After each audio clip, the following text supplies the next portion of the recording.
नमस्कार। आज दूसरे वाले लॉकडाउन का आखिरी दिन है। केंद्र सरकार ने ऐलान किया है कि 2 हफ्ते के लिए लॉकडाउन को और बढ़ाया जा रहा है, लेकिन कुछ छूट दी जा रही हैं। उनमें से क्या छूट रखनी है, क्या छूट नहीं रखनी है, इसके ऊपर दिल्ली सरकार में हम लोगों ने पिछले 2 दिन में काफ़ी गहन सोच विचार किया और हमने निर्णय लिया है कि केंद्र सरकार ने जो भी छूट, पूरे दिल्ली को केंद्र सरकार ने रेड जोन डिक्लेयर किया है। रेड जोन में केंद्र सरकार ने जितनी छूट अलाउ की है वो सभी छूट हम लोग दिल्ली के अंदर अलाउ करने जा रहे हैं। इसका क्या मतलब है, मैं संक्षेप में अभी आपके सामने रखूँगा, लेकिन इसके तुरंत बाद आपको एक डिटेल्ड प्रेस रिलीज़ जारी की जाएगी, जिससे आपको और इसके बारे में, और थोड़ी देर के बाद ऑर्डर्स भी हो जाएंगे इसके बारे में, फॉर्मल ऑर्डर्स, तो आपको पता चल जाएगा कि किस किस क्षेत्र में क्या क्या अलाउ किया जा रहा है। लेकिन एक रूपरेखा मैं आप सब लोगों के सामने रख देता हूँ। पहली चीज़ तो ये कि कल से सभी सरकारी दफ्तर खुलने जा रहे हैं। कई सारे सरकारी जो एसेंशियल सर्विसेज से डील करते हैं सरकारी दफ्तर, उन एसेंशियल सर्विसेज वाले सरकारी दफ्तर में 100% अटेंडेंस होगी। लेकिन दूसरे सरकारी दफ्तरों में जो एसेंशियल सर्विसेज से डील नहीं करते, वहाँ पे डिप्टी सेक्रेटरी लेवल तक, डिप्टी सेक्रेटरी एंड अबाव 100% आएंगे लोग, और उसके नीचे वाले स्टाफ में 33% स्टाफ आएगा। कल से दिल्ली के सारे प्राइवेट ऑफिसेज खोले जाएंगे, लेकिन प्राइवेट ऑफिसेज केवल 33% स्ट्रेंथ पे काम करेंगे।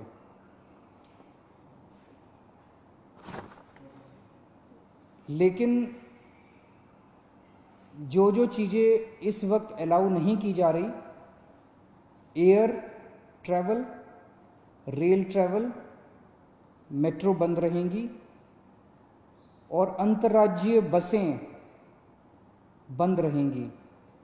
अंतर्राज्यीय बसें भी और विद इन दिल्ली भी, दिल्ली के अंदर भी बसें नहीं चलेंगी और एक स्टेट से दूसरे स्टेट की बसें भी नहीं चलेंगी। इस दौरान अगले 2 हफ्ते स्कूल बंद रहेंगे, कॉलेज बंद रहेंगे, जितनी भी शैक्षणिक शिक्षा से संबंधित संस्थाएं हैं वो सभी बंद रहेंगी। कोचिंग इंस्टीट्यूट्स बंद रहेंगे, सभी तरह के ट्रेनिंग इंस्टीट्यूट्स बंद रहेंगे। जो हॉस्पिटैलिटी सर्विसेज वाले हैं, सभी होटल रेस्टोरेंट बंद रहेंगे। और जो ऐसे स्थान हैं जहाँ पे ज़्यादा पब्लिक गैदरिंग होती है, जैसे cinema hall, mall, gymnasium, sports complex, ये सभी बंद रहेंगे। सोशल, पॉलिटिकल, कल्चरल या किसी भी तरह की अन्य गैदरिंग वो बंद है, वो अलाउ नहीं की जाएंगी। जो धार्मिक संस्थान हैं वो सभी बंद रहेंगे। Cycle rickshaw, auto rickshaw, taxi, cab aggregators, ये सब बंद रहेंगे। नाई की दुकान, barber shop, spas and salons, ये भी बंद रहेंगे। शाम को 7 बजे से सुबह 7 बजे तक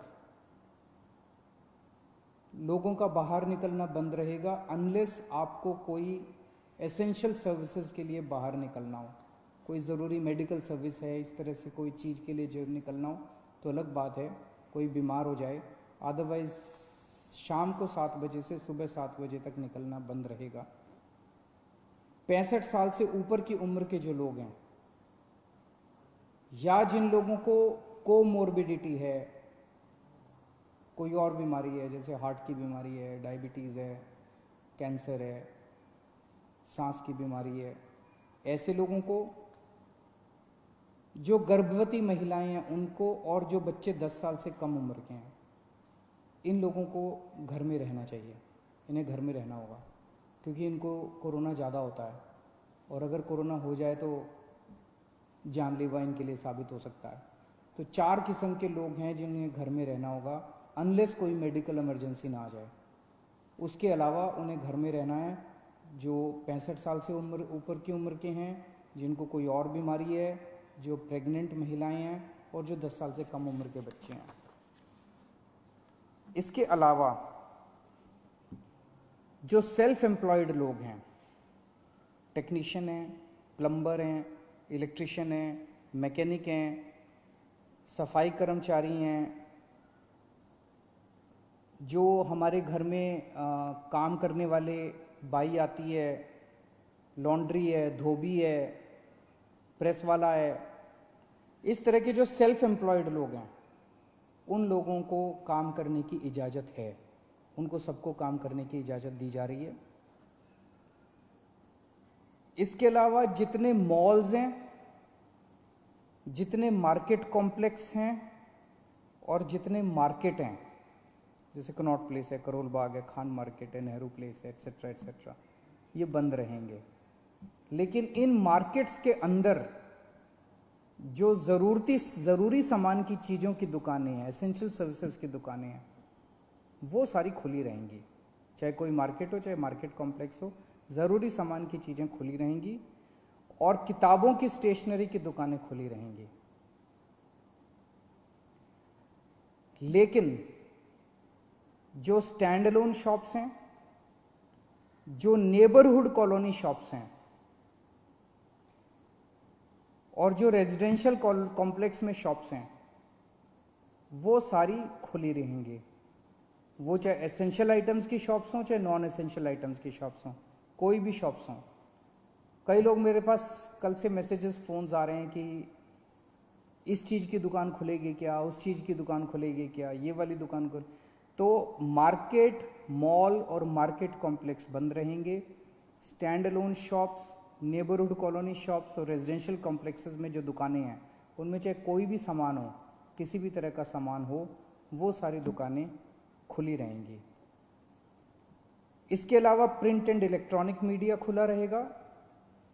आईटी से रिलेटेड सर्विसेज की सभी ऑफिसेज खुले रहेंगे, कॉल सेंटर खुले रहेंगे, डेटा सेंटर्स खुले रहेंगे, वेयर हाउसिंग सर्विसेज खुले रहेंगे, कोल्ड स्टोरेज खुले रहेंगे, प्राइवेट सिक्योरिटी वाले और फैसिलिटी मैनेजमेंट सर्विसेज खुले रहेंगे। इसके अलावा सारे इंडस्ट्रियल एस्टेट खुले रहेंगे, जहां जहां एक्सेस कंट्रोल है। एक्सेस मतलब जो वहां पे अंदर जाने की, बाहर आने की, जहां जहां कंट्रोल है। तो लगभग सभी इंडस्ट्रियल एस्टेट खुले रहेंगे।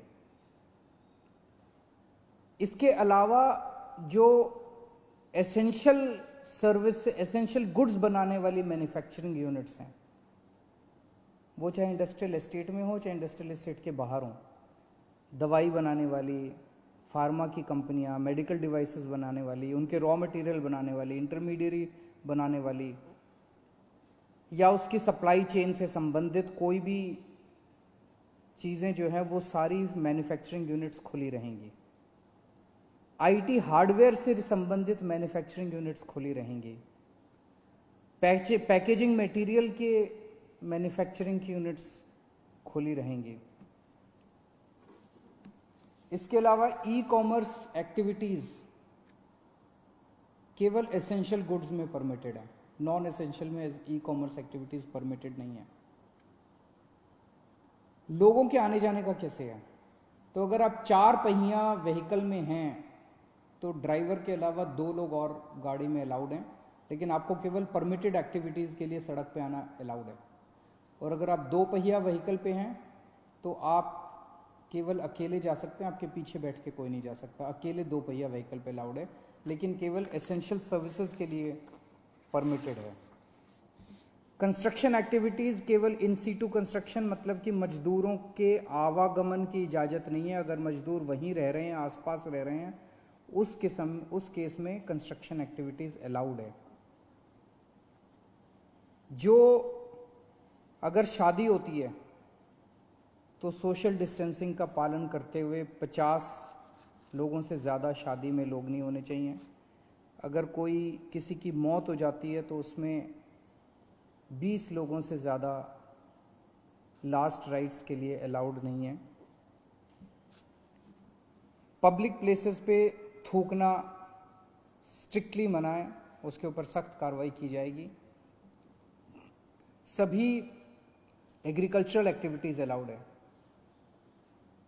Sowing, harvesting, procurement, marketing, agriculture supply chain से रिलेटेड जितनी भी एक्टिविटीज हैं वो सभी अलाउड हैं। फाइनेंशियल सेक्टर से रिलेटेड जितनी एक्टिविटीज हैं वो सभी अलाउड हैं। Banks, non banking finance companies, insurance, capital market activities, credit cooperative societies, और जितना गुड्स कैरियर से संबंधित, सामान से संबंधित, यात्रियों का बसें वगैरह अलाउड नहीं है, ऑटो वगैरह अलाउड नहीं है, लेकिन अगर सामान का, गुड्स का ट्रैफिक जो है वो सारा परमिटेड है। इसकी डिटेल्ड प्रेस रिलीज अभी जारी कर दी जाएगी और डिटेल्ड ऑर्डर जारी कर दिया जाएगा, जिससे आपको और सारी जानकारी मिल जाएगी। मैंने मोटी मोटी रूपरेखा आप लोगों के समक्ष रखी है, लेकिन मेरा अपना ये मानना है कि लॉकडाउन लागू करना बहुत ज़रूरी था। केंद्र सरकार ने जो 24 मार्च को लॉकडाउन किया वो बहुत ज़रूरी था। उस वक्त अगर हम लॉकडाउन न करते तो देश के अंदर भयावह स्थिति हो सकती थी, क्योंकि उस टाइम देश कोरोना से डील करने के लिए तैयार नहीं था। उस वक्त हमारे पास पीपी किट्स नहीं थे, टेस्टिंग किट्स नहीं थे, कुछ भी नहीं थे, अस्पताल तैयार नहीं थे, लोग तैयार नहीं थे, सोशल डिस्टेंसिंग का आइडिया नहीं था लोगों को।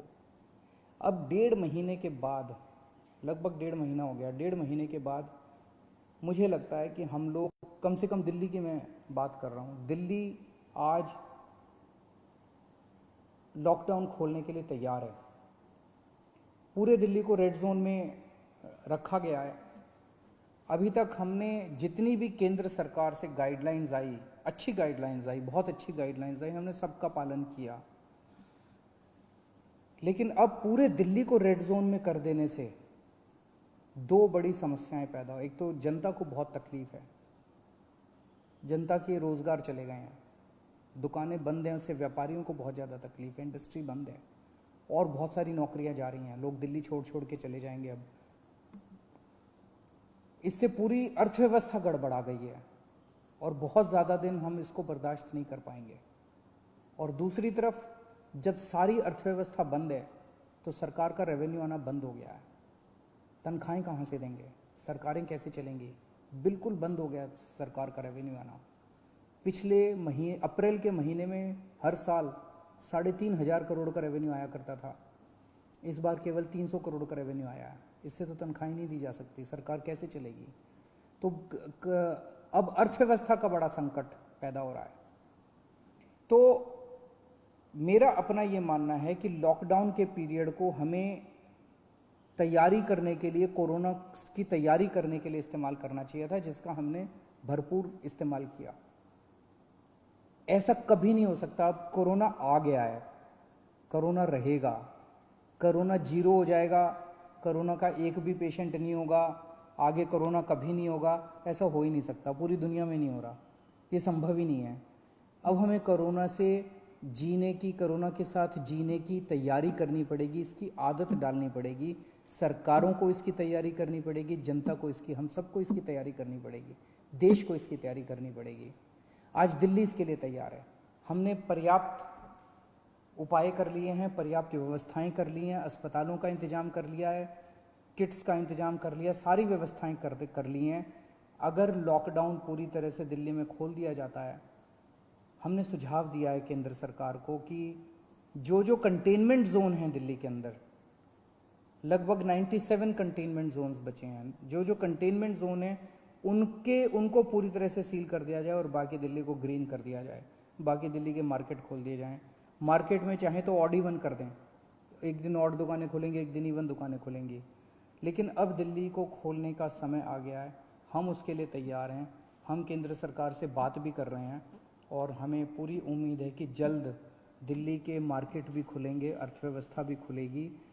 ऐसा होने से थोड़े केस बढ़ेंगे, लेकिन जो केस बढ़ेंगे उससे निपटने के लिए हम तैयार हैं। हमारा इस वक्त सबसे बड़ा 2 मकसद हैं। पहला मकसद है कि किस तरह से दिल्ली के अंदर कोरोना से होने वाली डेथ्स को कम किया जाए, और हम अभी तक काफ़ी कम करने में सक्षम रहे हैं, सफल रहे हैं। और दूसरा है कि कोरोना को कैसे फैलने से रोका जाए। वो बहुत ज़्यादा टेस्ट कर रहे हैं हम लोग, ताकि हमें पता चल सके कौन बीमार है, उसको इलाज करें और उसको ठीक करके उसके घर भेजें। तो मैं उम्मीद करता हूँ कि हम लोग आगे केंद्र सरकार को भी मनाने में सफल होंगे, और ये लॉकडाउन का पीरियड जो है, इसमें जो जो रिलैक्सेशंस दिए गए हैं, इन रिलैक्सेशंस से आप लोगों को सबको फ़ायदा होगा। बहुत बहुत शुक्रिया।